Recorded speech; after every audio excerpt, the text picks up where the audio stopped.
हमारा आज का विषय है अमेरिका की संघीय कार्यपालिका का जो भाग 2 है उसके अंतर्गत अमेरिका के राष्ट्रपति का निर्वाचन, इलेक्शन ऑफ द प्रेसिडेंट।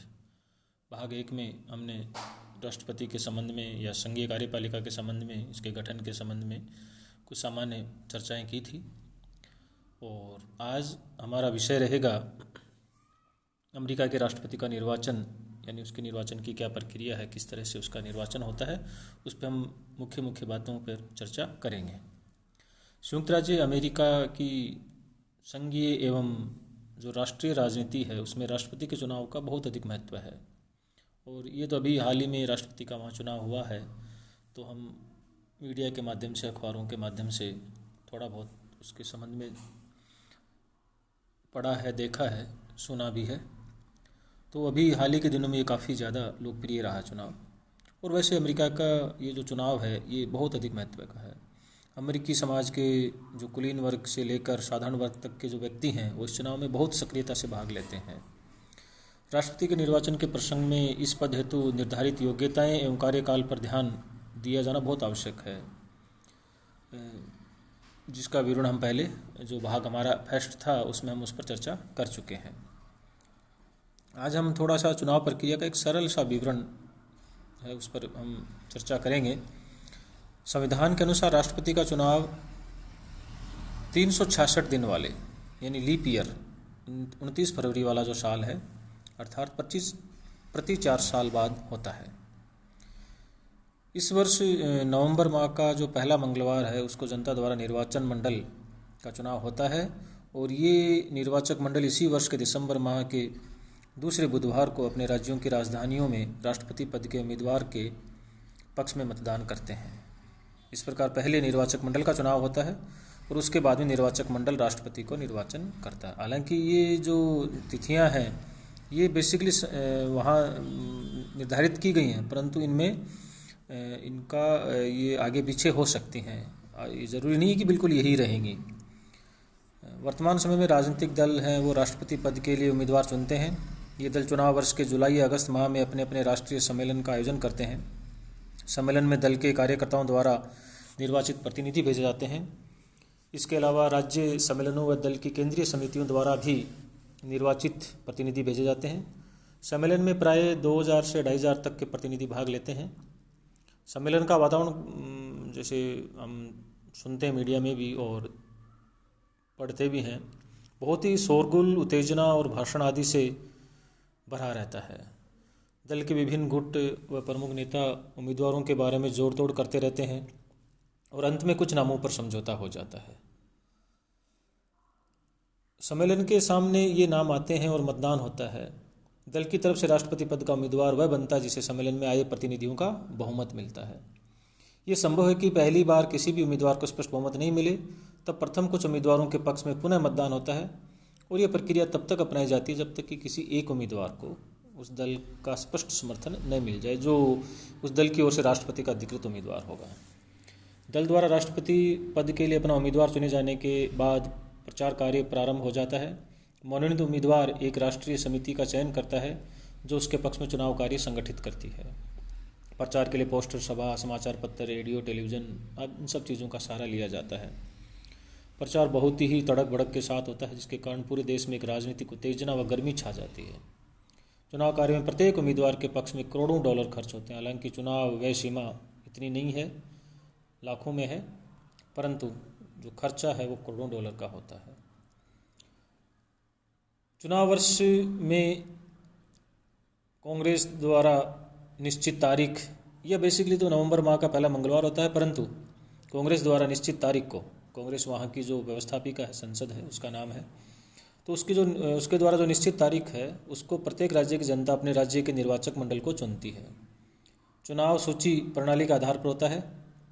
इस प्रणाली के कारण किसी एक राज्य के निर्वाचक मंडल के सभी सदस्य एक ही दल से चुने जाते हैं। वर्तमान समय में राष्ट्रपति पद के निर्वाचक मंडल के सदस्यों की कुल संख्या 538 है। 538 यूँ है कि प्रतिनिधि सभा के सदस्यों की संख्या 435, तो उस हिसाब से हो गए। सीनेट के सदस्य हैं 100, एक स्टेट से 2 हैं यानी 50 हैं, तो स्टेट हैं तो 200 हो गए टोटल। तो 435 प्रतिनिधि सभा वाले हो गए और 100 सीनेट वाले, यानी उस संख्या के बराबर वो नहीं होते हैं। और 3 वहाँ जो कोलंबिया ज़िले है उसके प्रतिनिधि, तो ये इनका कुल जो योग है, जोड़ है, वो 538 होता है। यानी 538 का वो निर्वाचक मंडल होगा। एक निर्वाचक का मत होता है, यानी एक निर्वाचक का एक मत होता है। अतः राष्ट्रपति पद के लिए जिस उम्मीदवार को 538 निर्वाचक स्थानों में से 270 स्थानों का समर्थन प्राप्त हो जाता है, उसे अपनी जीत का विश्वासपूर्ण अनुमान हो जाता है। निर्वाचक मंडल के सदस्य राजनीतिक दलों द्वारा खड़े किए जाते हैं और जनता जिस दल के राष्ट्रपति को पसंद करती है उसी दल की चुनाव सूची के पक्ष में मतदान करती है। यहाँ उल्लेखनीय है कि 1970 से इस वयस्क मताधिकार की आयु 18 साल कर दी गई। फिर निर्वाचक मंडल है वो राष्ट्रपति का चुनाव करता है। चुनाव वर्ष में 2020, वैसे तो दिसंबर माह के दूसरे बुधवार की बात है, परंतु कांग्रेस इसकी निश्चित तारीख और भी कर सकती है। को निर्वाचक मंडल के सदस्य अपने अपने राज्यों की राजधानियों में एकत्रित होते हैं और राष्ट्रपति पद के लिए विभिन्न उम्मीदवारों के पक्ष में मतदान करते हैं। किसी एक राज्य के निर्वाचक मंडल के सदस्य अलग अलग मतदान नहीं करते हैं, अपितु सामूहिक रूप से किसी एक उम्मीदवार को ही मत देते हैं। स्वयं निर्वाचक मंडल का चुनाव दलीय आधार पर होता है, अतः वह भी दलीय आधार पर मतदान करता है। प्रत्येक राज्य का निर्वाचक मंडल अपने दल के राष्ट्रपति को मत देता है। वस्तुतः राज्यों में निर्वाचक मंडलों के चुनाव के साथ ये स्पष्ट हो जाता है कि अगला राष्ट्रपति किस दल से बनेगा और कौन बनेगा। इस स्थिति में निर्वाचक मंडल द्वारा मतदान एक औपचारिक मात्र सिद्ध हो जाता है। यहाँ ओग व रे का एक कथन है, वो बहुत महत्वपूर्ण है। निर्वाचक मंडल द्वारा मतदान प्राय एक औपचारिकता ही है। निर्वाचक मंडल मतपत्र पर अंकित करने वाली एक मशीन मात्र हो गया है। न्यायाधीश जैक्सन ने कहा था कि निर्वाचक मंडल अपने दल की आज्ञा के अनुसार ही मतदान करता है, वह कभी स्वयं विचारने का काम भी नहीं करता है। इस प्रकार निर्वाचक मंडल द्वारा डाले गए जो मतपत्र हैं उनको प्रमाणीकृत करके सीनेट के अध्यक्ष के पास भेज दिया जाता है। मतगणना व फिर उसके बाद में परिणाम की घोषणा होती है। तो सीनेट का जो अस्थायी अध्यक्ष है वो दोनों सदनों के सदस्यों के सामने मतगणना करता है। स्पष्ट बहुमत प्राप्त उम्मीदवार को राष्ट्रपति घोषित करता है। यदि किसी भी उम्मीदवार को बहुमत प्राप्त नहीं होता है या किन्हीं दो उम्मीदवारों के बीच सम्मत की स्थिति हो जाती है तो प्रतिनिधि सभा निर्णय करती है कि किस उम्मीदवार को राष्ट्रपति बनाया जाए। यानी दोनों को बराबर स्थिति प्राप्त हो जाए तो उस स्थिति में प्रतिनिधि सभा इन दोनों में से किसको राष्ट्रपति बनाइए उसका निर्णय होता है। निर्वाचित उम्मीदवार राष्ट्रपति पद की शपथ ग्रहण करता है और 20वां संशोधन हुआ था 1933 से पहले शपथ ग्रहण की तिथि 4 मार्च थी, कि संशोधन द्वारा तिथि 20 जनवरी कर दी गई है। यदि निर्वाचित उम्मीदवार शपथ ग्रहण करने से पूर्व मृत्यु को प्राप्त हो जाए तो दोबारा चुनाव नहीं होगा, अपितु उपराष्ट्रपति ही राष्ट्रपति का कार्यभार संभालेगा। तो ये एक राष्ट्रपति के चुनाव की प्रणाली है। हालांकि इसकी काफ़ी आलोचनाएं भी हुई हैं। लॉस्की ने आलोचना करते हुए कहा कि संविधान निर्माताओं ने राष्ट्रपति के निर्वाचन की जो विधि अपनाई थी उस पर उन्हें विशेष रूप से गर्व था, किंतु उनकी समस्त आशाओं में से इससे अधिक कोई अन्य आशा भंग नहीं हुई, क्योंकि जैसे इसके कई सैद्धांतिक आधार बताते हैं आलोचना के। जैसे मूल संविधान की भावना के विपरीत चुनाव है ये।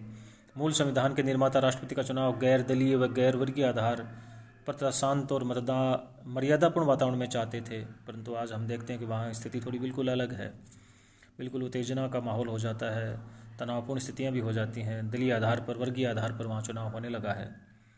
और एक आलोचना ये है कि जनमत के अनुसार राष्ट्रपति नहीं है, यानी दोष है इसका। वहाँ ऐसे उम्मीदवार भी राष्ट्रपति बन जाते हैं जिनको निर्वाचक मंडल का तो बहुमत प्राप्त होता है, परंतु जनता का उन्हें मत प्राप्त नहीं होता है। और इसमें आमतौर पर छोटे राज्यों की उपेक्षा की जाती है, ये भी एक आलोचना का विषय रहा है। और आजकल वहाँ ये सामने भी आने लगा है कि भ्रष्ट साधनों का भी प्रयोग किया जाने लगा है। तो इस तरह से जो है अमेरिका के राष्ट्रपति का जो चुनाव है, जो चुनाव प्रणाली है, वो अमेरिका के लिए, वहाँ के लोगों के लिए बहुत ही महत्वपूर्ण है। और काफ़ी ये चुनाव जो होता है उत्तेजनापूर्ण माहौल में होता है, काफ़ी लोकप्रिय रहता है। और केवल वहाँ की राष्ट्रीय राजनीति में नहीं बल्कि अंतर्राष्ट्रीय राजनीति में भी ये चुनाव काफ़ी महत्वपूर्ण होता है। विभिन्न राष्ट्रों की नज़र इस चुनाव में रहती है, किस दल का नेता होगा, कौन होगा, उसकी क्या सोच होती है, किस विचारधारा से वो जुड़ा हुआ है। तो अमेरिका के राष्ट्रपति का चुनाव केवल अमेरिका की राजनीति को नहीं बल्कि कहीं ना कहीं अंतर्राष्ट्रीय राजनीति को भी प्रभावित करता है। अभी हाल ही में जो चुनाव हुए थे, हमने इन सब चीज़ों को देखा था। और ये हो गया हमारा अमेरिका के राष्ट्रपति का चुनाव। मतलब इसका एक मुख्य कहने का मतलब हुआ कि एक निर्वाचक मंडल होता है। निर्वाचक मंडल में 538 सदस्य होते हैं। अब वो 538 कैसे हैं, तो वो ये है कि प्रतिनिधि सभा में जो सदस्य संख्या है वो 435 है, सीनेट में 100 है, तो उस हिसाब से 535 हो गए, और 3 कोलंबिया से तो 538। तो ये 538 की संख्या प्रतिनिधि सभा प्लस सीनेट और प्लस 3 कोलंबिया, इनकी संख्या के बराबर को आधार बनाकर ये 538 का किया है। और इसमें जिसको 270 मिलते हैं वो चुनाव जीतता है वहाँ पर। और ये निर्वाचक मंडल है, इसका काम केवल राष्ट्रपति के उम्मीदवार के पक्ष में मतदान करना होता है, बाकी इसका कोई रोल नहीं रहता है। इसके बाद में ये निष्क्रिय हो जाता है। तो ये केवल एक तरह से एक मशीन है, वोटिंग मशीन के रूप में ही इसके लिए कहा जाता है। और अब आगे हमारा जो अगला भाग होगा उसमें हम राष्ट्रपति की शक्ति, अधिकार, उसके कार्य या उसकी स्थिति है, यानी power, rights, function and position of the president, उस पर हम चर्चा करेंगे। धन्यवाद।